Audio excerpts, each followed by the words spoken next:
Tonight, a stark contrast is unfolding across North America's agricultural heartland.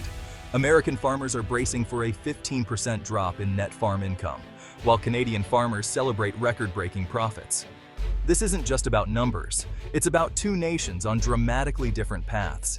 In the US, mounting debt, unpredictable weather, and soaring costs have created anxiety and uncertainty. Meanwhile, Canada's strategic investments and stable policies have fostered optimism and growth. The divide is now a central issue, forcing tough questions about policy, trade, and the future of the American farmer. As we dig deeper, we'll explore the forces behind this split and the high-stakes debate it sparked on both sides of the border.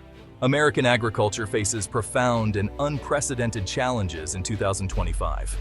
Across the country, the landscape of farming is changing rapidly, shaped by economic pressures, environmental crises, and shifting demographics. The fields that once symbolized abundance now reflect a sector under immense strain as farmers struggle to adapt to a new reality. Net farm income is projected to fall for the third straight year, now 25% below the 5-year average.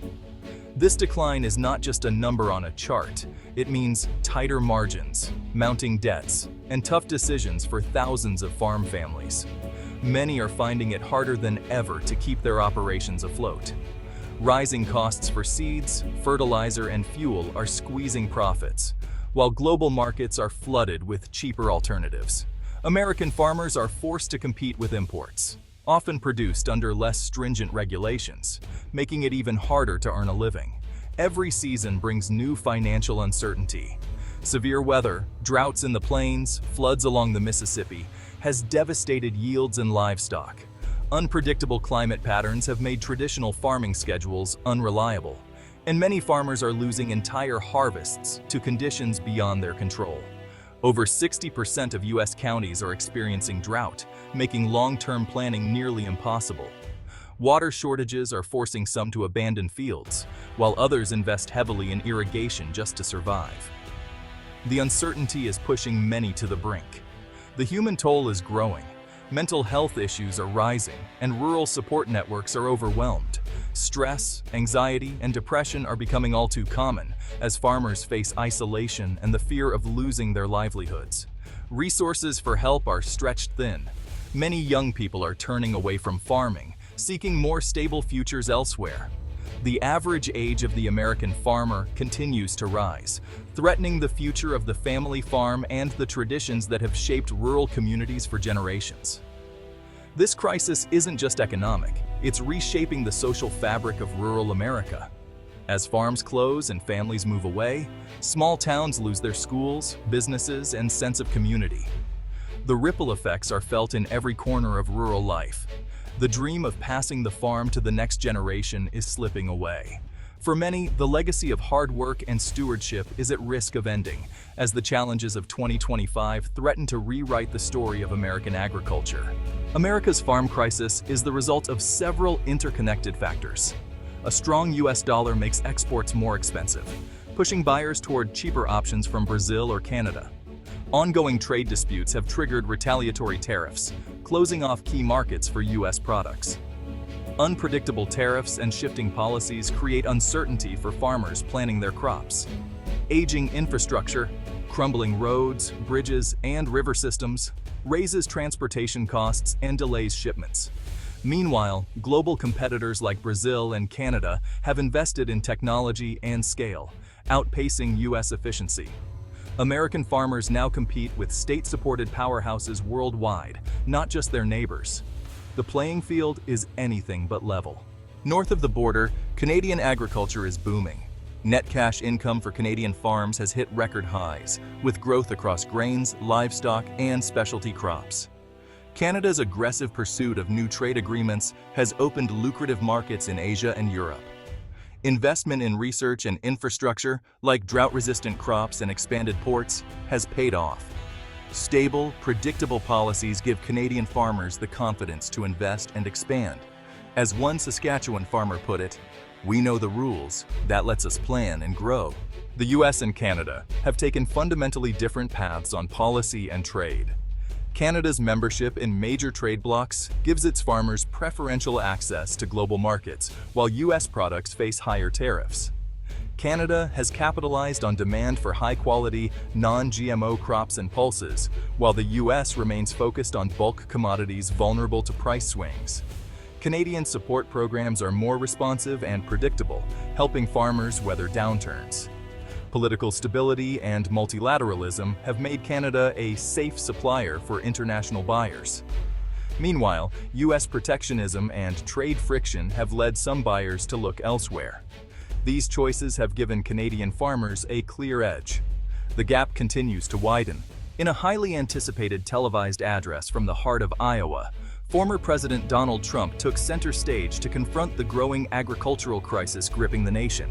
Standing before a backdrop of waving American flags and golden hay bales, Trump's speech was broadcast live to millions of viewers across the country, with a particular focus on rural communities and farming families. He began by hailing American farmers as the backbone of our nation, emphasizing their essential role in feeding the country and sustaining the economy. Trump didn't hold back, blaming a combination of bad international deals, unfair foreign competition, and years of government neglect for the hardships facing American agriculture. He painted a vivid picture of farmers struggling to make ends meet, their livelihoods threatened by forces beyond their control. Drawing a sharp contrast, Trump pointed to the prosperity enjoyed by Canadian farmers just across the border, calling the situation in the U.S. a disaster. He argued that while American farmers were suffering, their Canadian counterparts were thriving, thanks to better trade policies and stronger government support.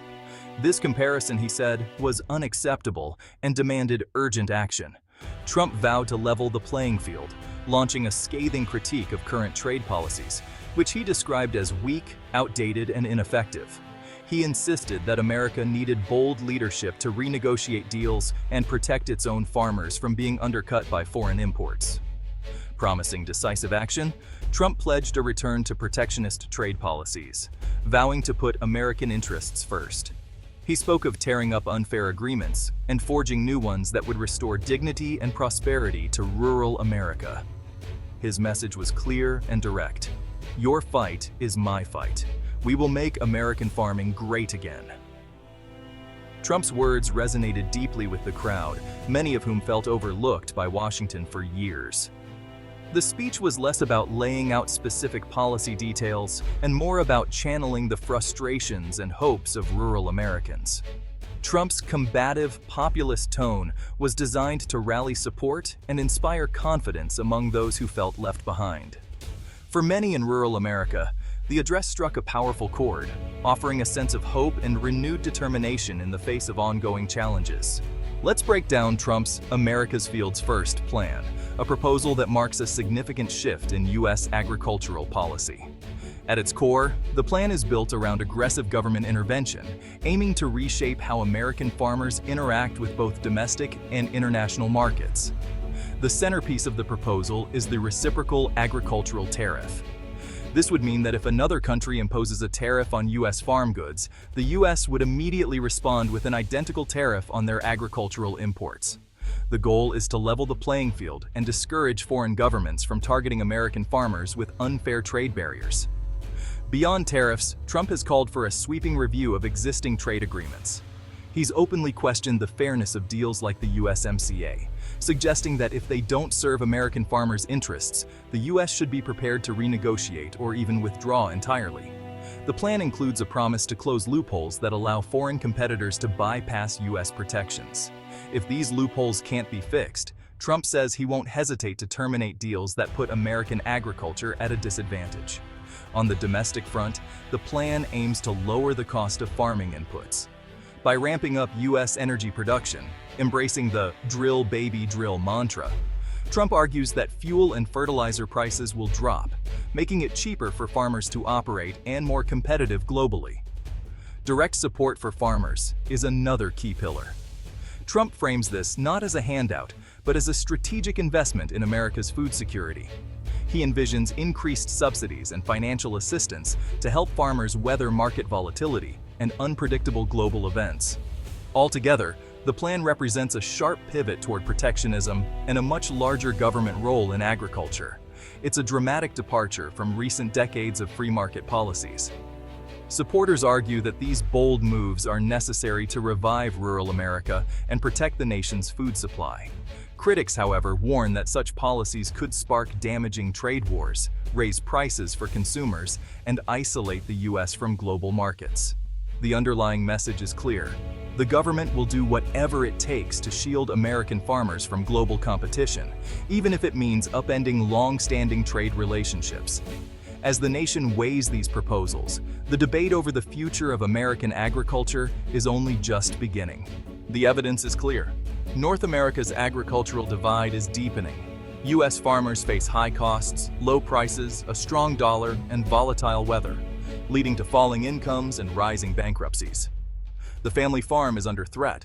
In contrast, Canadian farmers thrive on diversified exports, strong trade deals, and stable policies. Policy choices have shaped these divergent paths. Trump's proposed solutions, tariffs, renegotiated deals, and lower energy costs signal a return to protectionism. The debate over America's agricultural future is now front and center. The stakes couldn't be higher. As 2025 unfolds, the future of American agriculture hangs in the balance. Trump's plan offers a bold, controversial path, protectionism, and tough trade tactics. Supporters see it as a remedy for unfairness. Critics warn of trade wars and isolation. The debate is about more than tariffs. It's about America's role in the global economy.